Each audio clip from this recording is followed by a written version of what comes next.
Woi yo, gimana kabar kalian hari ini? Semoga baik-baik aja ya. Nah, seperti biasa di hari Jumat yang penuh berkah ini, kita akan kembali melanjutkan pembahasan alur cerita Donggua Perfect World episode 244 sampai 245 ya guys ya. Sebelum masuk ke alur ceritanya, kita rekap tipis-tipis dulu sedikit aja episode sebelumnya. Setelah mengikuti petunjuk tetua penjaga puncak keabadian, si Hao dan semut kecil bergegas memasuki pedalaman gunung. Selain menemukan berbagai formasi larangan misterius, mereka juga tanpa sengaja memasuki ruang waktu kembali ke era medan perang Asian Immortal, bahkan bertemu dengan singa ponik, monster yang pernah membunuh seluruh keluarga semut tanduk langit. Meski fakta ini memancing kemarahan semut kecil dan terjadi duel sengit, namun ketika singa ponik dalam kondisi terdesak, Hong Yuan Suang tiba di waktu yang tepat untuk memberikan bantuan. Terus gimana sih keseruan dan kelanjutan alur ceritanya? Jadi langsung aja simetriskan posisi rebahan, siapkan cemilan, inilah waktunya kita baku hantam.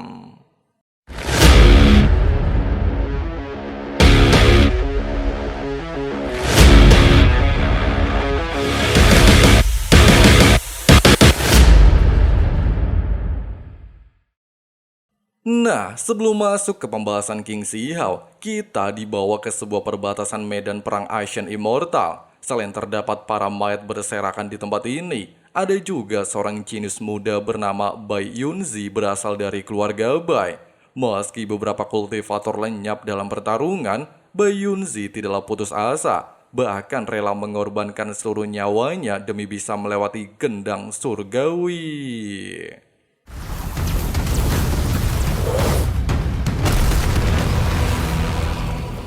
Beberapa saat kemudian, melihat kemunculan tuannya, singa ponik lantas melaporkan semua kejadian, di mana garis keturunan semut tanduk langit mencoba untuk membunuhnya. Meski Hong Yuan mengakui leluhur tanduk langit memiliki sifat pemberani dan bertarung melawan Supreme Asian Immortal, hanya saja semut kecil bukanlah tandingannya. Ucapan barusan jelas memancing kemarahan semut kecil, bahkan membuatnya kehilangan kendali. Sehingga King Xihao segera menerangkan suasana. Pasalnya dia merupakan garis keturunan terakhir. Jika meninggoy di tempat ini, maka usahanya akan percuma saja. Di saat semut kecil tidak bisa menerima hal tersebut dan berambisi untuk balas dendam, Yuan Suang bersedia menemani semut kecil berduel, sehingga dia meminta semut kecil untuk melepaskan kemampuan terkuatnya. Merasa tertantang, semut kecil secara nekat membakar esensi darah untuk meningkatkan kekuatannya. Tapi...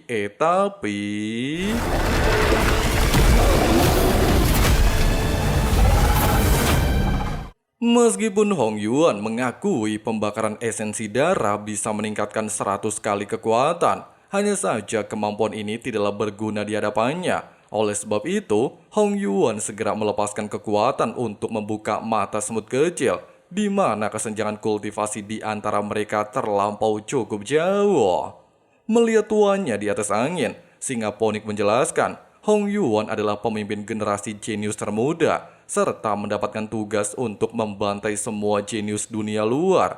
Terlebih lagi, kekuatan ilahi semut tanduk langit yang terkenal tidak mampu menandingi kekuatan Hong Yuan Suang, di mana tuannya sudah membunuh banyak jenius di era Asian Immortal.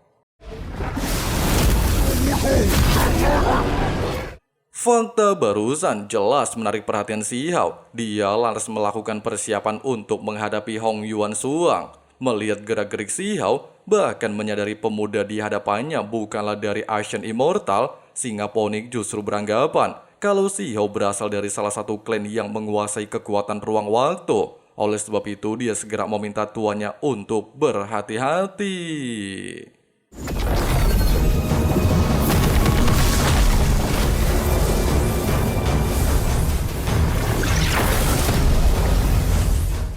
Mengetahui dua teknik alam semesta dan telapak ajaran biksu kuno berasal dari metode dunianya, hal itu seketika mengejutkan Xihao. Pasalnya metode ini jauh melampaui kultivator supreme muda yang pernah Xihao lihat di era sebelumnya, sehingga membuat Xihao bersiap-siap melakukan duel baku hantam.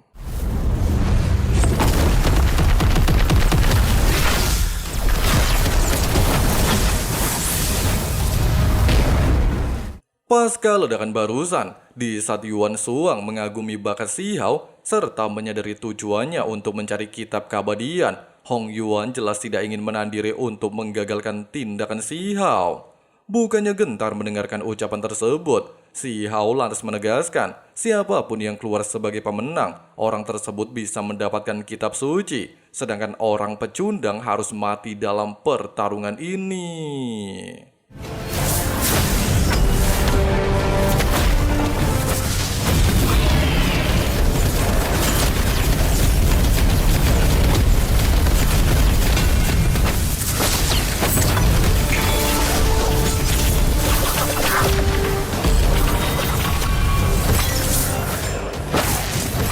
Meskipun teknik pedang petaka abadi setara dengan teknik penenang kekacauan, hanya saja King Si Hao melepaskan teknik kunpeng untuk memblokir pedang tersebut dan bertahan di bawah gempuran pedang petaka abadi, bahkan membuatnya tanpa sengaja menemukan tengkorak tulang leluhur Ashen Immortal. Namun belum sempat berpikir lebih jauh, Yuan Shuang kembali melepaskan teknik pedang sehingga memaksa King Si Hao menggunakan telapak surgawi.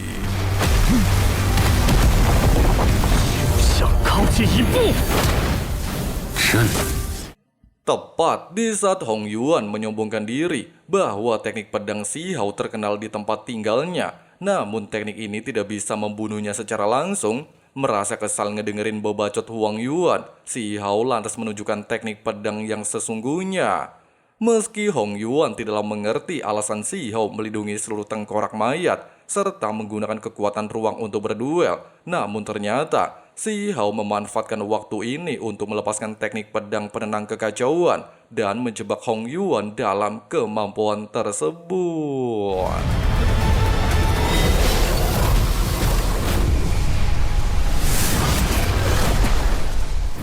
Menerima serangan telak barusan jelas membuat Yuan Shuang tidak bisa menahan diri, bahkan tanpa terduga memanggil seluruh jiwa untuk membunuh Si Hao. Tapi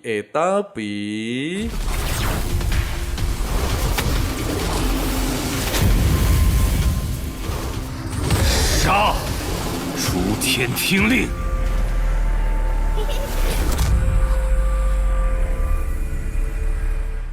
Meski Si Hao menyadari teknik ini adalah metode ilusi, namun dia tidak bisa menggerakkan semua tubuh, serta memperlihatkan kisah masa lalu para jenius Ashen Immortal. Di waktu bersamaan, Hong Yuan Shuang terlihat menunjukkan diri. Tujuannya jelas untuk menyelesaikan tugas dari gurunya membantai para jenius di tempat ini. Tapi mengingat pembantaian terlalu kejam, Yuan Shuang justru memberikan keringanan. Siapapun yang berhasil membunyikan gendang surgawi dan berani melawannya bertarung menang atau kalah, maka Hong Yuan berjanji akan menunda pembantaian. Tapi jika tidak ada seorang pun yang memukul gendang surgawi, kota ini akan berlumuran darah. Meski beberapa jenius mencoba segala cara untuk memenuhi persyaratan Hong Yuan, bahkan mengeluarkan teknik pamungkas, tapi sayangnya tidak ada satupun yang berhasil melakukannya, sehingga inilah yang menjadi alasan kenapa wilayah perbatasan dipenuhi tumpukan mayat tengkorak. Mengingat semua kenangan tersebut dan pengorbanan seluruh jenius Ashen Immortal, seketika menjadi pukulan telak bagi Si Hao, sehingga dia secara nekat mengambil tongkat Bai Yunzi untuk bertarung melawan Hong Yuan Shuang.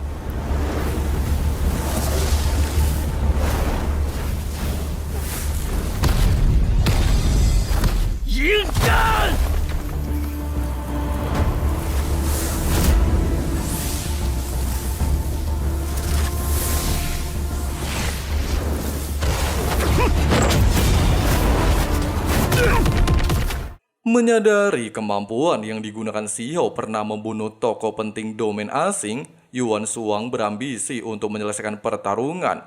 Meskipun Hong Yuan tidaklah mengerti asal-usul Si Hao, serta menegaskan perjuangan Si Hao akan segera berakhir. Namun wilayah asing bertindak seperti penjajah. Si Hao bertekad untuk membayar hutang darah sama darah. Oleh sebab itu dia segera mengombinasikan berbagai teknik hukum surgawi.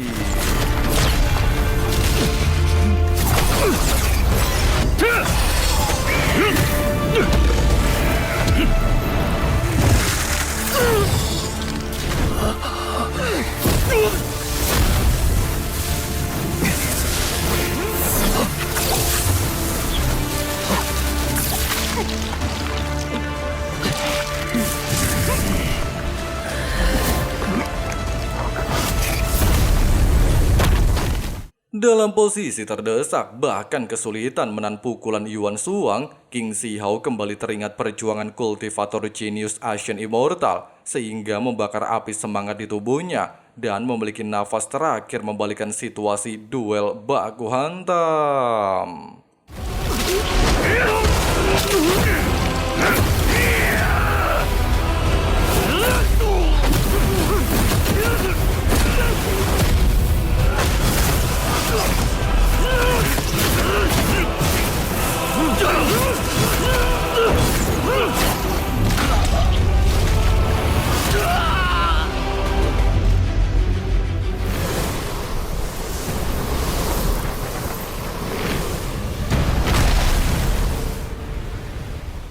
Meskipun kedua jenius mengalami luka serius, bahkan seluruh bagian tubuh pocel, namun berkat adanya cairan pil obat abadi, tubuh mereka berdua kini pulih sepenuhnya, sehingga baik Yuan Shuang dan King Shihao kembali melanjutkan pertarungan.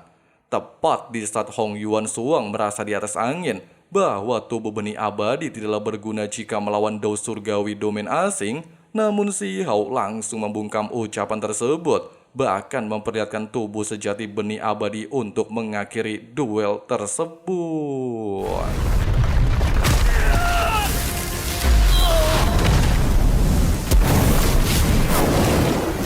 Di sisi lain, ketika semut kecil menangisi kematian Huang, singa ponik justru melontarkan kata-kata provokasi untuk memperkeruh suasana, di mana tuannya pastilah bisa mengalahkan Huang. Namun di tengah-tengah percakapan tersebut, ruang waktu muncul di lokasi ini, serta mengeluarkan bagian tubuh Yuan Shuang, sehingga membuat singa ponik beranggapan hal itu cuma sebuah ilusi.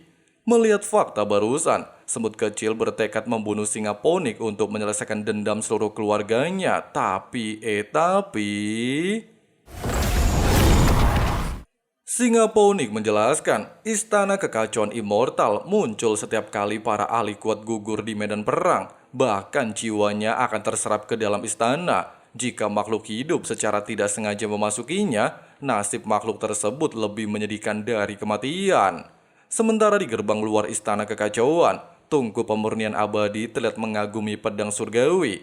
Meski rumor mengatakan pusaka tersebut memiliki kekuatan luar biasa hebat, dia sendiri tidaklah pernah menduga tulang Shihao telah mengalami ribuan bencana, bahkan mewarisi tekad kematian untuk bertahan hidup. Beberapa saat kemudian, tepatnya di wilayah ujian tertinggi, Shihao akhirnya sadarkan diri. Hanya saja dia tidaklah mengerti kenapa tanda segel reinkarnasi bertambah satu. Bahkan memori pertarungan sebelumnya melekat di benak pikiran Shihao. 你不是死了吗？ Selain merasa bingung, cairan pil obat juga menghilang. Shihao tidak bisa menebak-nebak tempat ini. Terlebih lagi dikarenakan mereka hanyalah seorang praktisi yang terlempar di medan perang kuno, serta kepala tengkorak ini adalah bukti nyata dari pertempuran era sebelumnya. Shihao lantas membawa semut kecil menuju puncak keabadian. 会先烈继征城。无奈难。 Singkat cerita, dalam periode waktu ini, ketika Shihao lagi melakukan retreat, burung penjaga puncak keabadian lantas mengatakan, selain ujian pewaris akan segera dimulai, dia juga akan menampilkan situasi perang terdahulu, di mana kitab keabadian memiliki 9 halaman, tapi dikarenakan hanya ada 4 halaman dan sisanya berada di tanah keabadian, maka suara tersebut meminta semua jenius untuk mencarinya. Meski He Wusang mendapatkan kitab untuk menghancurkan puncak keabadian, hanya saja karena dia bukanlah orang yang ditakdirkan, He Wusang jelas tidak bisa menguasainya. Terlebih lagi setelah orang tersebut dipastikan masih hidup, kekuatannya telah meningkat pesat.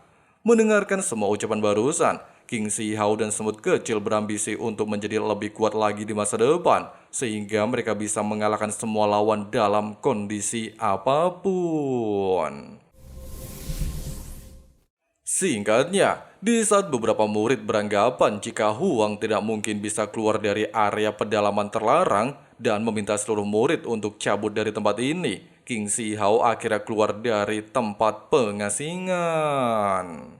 Tepat ketika tetua penjaga dan beberapa murid lain merasa terpukau melihat Shihao, ternyata mendapatkan peluang besar dari langit, serta kembali dengan tubuh tanpa luka sedikit pun, seluruh anggota keluarga Wang justru menyabotase kondisi tempat ini, seolah-olah mayat abadi melakukan serangan. Oleh sebab itu, mereka segera meminta seluruh murid pergi meninggalkan tempat ini. Tapi...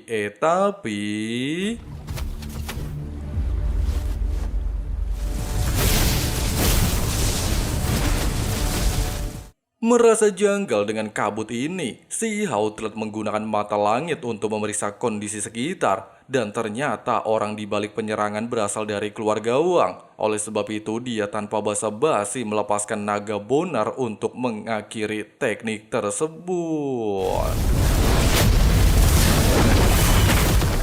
Meski serangan barusan mampu menghancurkan formasi tersebut, hanya saja hal mengejutkan kembali terjadi. Leluhur Suan dari keluarga Wang tanpa terduga menggunakan salah satu artefak untuk mengurung Si Hao dan semut kecil. Tujuannya jelas untuk balas dendam atas penghinaan sebelumnya.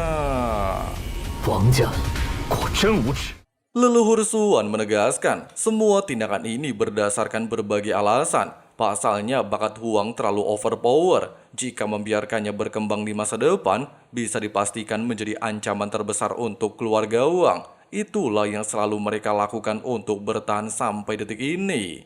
Ucapan barusan jelas memancing kemarahan Si Hao, di mana keluarga Wang pernah mempermalukannya sebagai budak di tambang kuno primal. Sekarang berniat untuk membunuhnya. Apakah rencana ini tidak takut diketahui orang lain? Leluhur Suan menegaskan, semua orang tidak akan pernah mengetahui hal ini. Pasalnya dunia hanya iri melihat bakat para jenius dan membuat keterangan palsu jika Huang tewas di area terlarang Gunung Suci. Fakta ini semakin membuat Si Hao dalam posisi terdesak. Meski dia mengatakan, dengan kultivasi tetua agung pastilah mengetahui rencana busuk mereka, dan jika waktunya tiba, sang tetua akan menuntut keadilan. Tapi Wang Yanglong tidak memperdulikan bebacot Huang. Pasalnya mereka siap menanggung resiko nantinya, dan tidak mungkin bisa menyakiti seluruh keluarga Wang. Terlebih lagi, dengan sisa umur leluhur Wang Suan, menyeret jenius luar biasa hebat kayak Huang mati bersamanya merupakan sebuah keberuntungan. Oleh sebab itu, dia meminta Si Hao untuk menerima takdir. Merasa kesal ngedengerin bebacot Pak Tua Bangka, semut kecil mengatakan pertarungan melawan wilayah asing akan segera tiba. Namun kenapa mereka berdua menghancurkan seorang jenius? Bukannya menjawab, leluhur Suan justru tertarik melihat garis keturunan darah 10 keganasan dan berniat menjadikan semut kecil hewan tunggangan keluarga Wang. Bahkan malapetaka wilayah asing tidak ada hubungannya dengan keluarga Wang. Meskipun 9 langit dan bumi berubah menjadi tanah tandus. 就是尔等蛀虫作祟。 Leluhur Suan menegaskan, keluarga Chang Sheng mampu bertahan hidup karena memiliki cara sendiri. Selama mereka bisa mencari perdamaian serta hidup berdampingan dengan wilayah asing, hal itu sama sekali tidak melewati batas aturan. Jika Si Hao mengkhawatirkan pertempuran melawan wilayah asing, dia lantas mengajaknya untuk bergabung dengan keluarga Wang.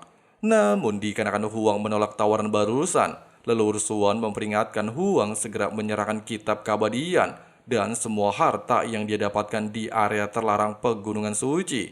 Jika tidak, Huang akan mengalami penderitaan lebih menyakitkan daripada kematian.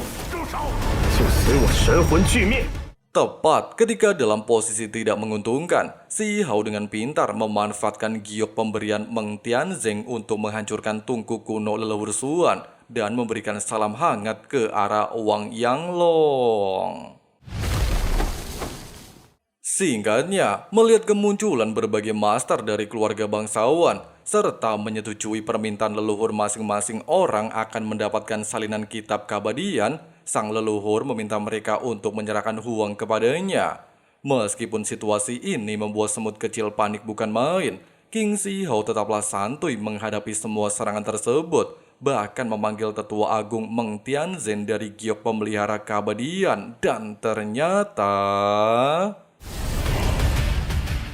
Kematian leluhur Suan keluarga Wang jelas membuat beberapa master ketar-ketir. Mereka pada awalnya bergegas pergi meninggalkan tempat ini. Namun sayangnya, tetua agung segera menghentikan aksi tersebut. Walaupun ketiga master beralasan jika mereka tidak memiliki niat jahat, hanya saja Meng Tianzeng mengetahui rencana mereka. Oleh sebab itu, dia meminta ketiga master untuk menyelesaikan urusan ini dengan bunuh diri. Jika tidak, dialah akan turun langsung membunuh mereka satu persatu. Tidak berselang lama, setelah masalah di tempat ini teratasi, Meng Tianzeng terlihat membawa Si Hao menuju kediaman keluarga Wang. Tujuannya jelas untuk balas dendam karena tindakan seluruh keluarga Wang telah melewati batas.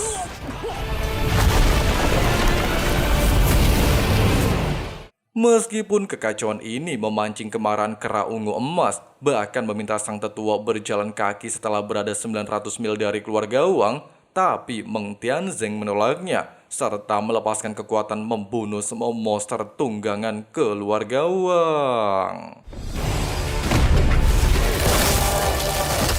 Menyadari ada penyusup memasuki formasi, Dapeng alias burung ponik memberikan 3 tarikan nafas untuk membiarkan tetua agung mengakui bersalah. Jika tidak, maka dirinya akan membuat jiwa Meng Tianzeng dan tubuhnya hancur berkeping-keping. Tapi... Nah, dikarenakan hewan penjaga tidak sanggup menghadapi tetua agung, ratusan murid secara nekat mengaktifkan teknik menghancur langit untuk melawan Meng Tianzeng. Namun lagi dan lagi, hal tersebut percuma saja, sehingga memaksa leluhur ke-9 menunjukkan diri. Melihat kemunculan leluhur ke-9 keluarga Wang, seorang murid lantas menjelaskan pemuda di samping tetua agung adalah Huang. Dia juga berulang kali menyinggung keluarga Wang. Meski Huang membantah tuduhan ini, hanya saja leluhur ke-9 tidaklah ingin mendengarkan alasan dari mulutnya. Selama orang tersebut menyentuh orang-orang keluarga Wang, maka dia harus menebusnya dengan kematian. Meng Tianzeng menegaskan, walaupun basis kultivasi leluhur ke-9 bisa mencapai ranah Supreme Being, namun dia tidaklah pantas menggonggong di hadapannya. Oleh sebab itu, Meng Tianzeng segera melepaskan telunjuk surgawi.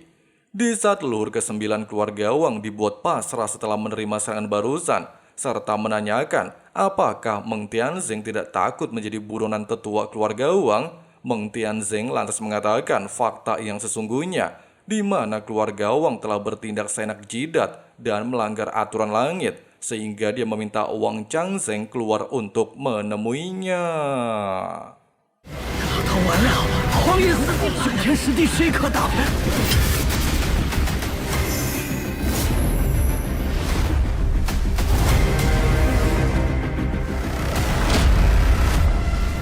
情况不对呀！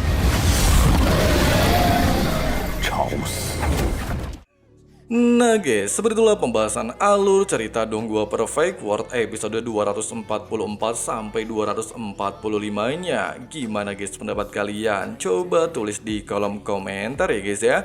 Oke lah, segitu dulu untuk pembahasan hari ini. Sampai jumpa lagi di hari Jumat depan. Terima kasih banyak banget buat kalian yang udah nonton sampai habis. Di sini Abang Frank si ketua sekte undur diri dulu. See you and bye. Confusing, was it me, is it me, am I deluded? I'm the one who's always sorry, the conclusion.